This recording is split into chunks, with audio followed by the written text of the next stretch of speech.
శ్రీమాత్రే నమః. ఈరోజు 7వ శ్లోకం. అంతకంటే ముందు ఒకసారి 6వ శ్లోకాన్ని చెప్పుకుందాం. కర్మేంద్రియాణి సంయమ్య య ఆస్తే మనసా స్మరన్ ఇంద్రియార్థాన్ విమూఢాత్మా మిథ్యాచారస్స ఉచ్యతే. 7వ శ్లోకం. యస్వింద్రియాణి మనసా నియమ్యారభతేర్జున కర్మేంద్రియః కర్మయోగం అసక్తస్స విశిష్యతే.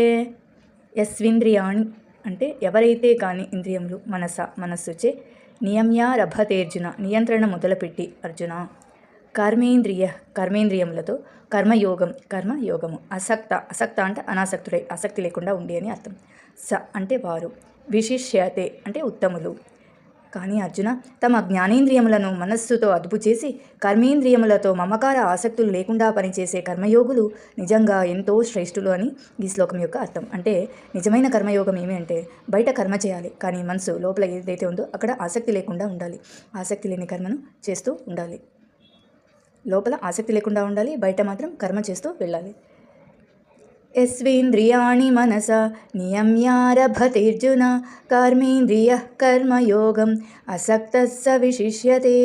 8వ శ్లోకాన్ని రేపు చెప్పుకుందాం.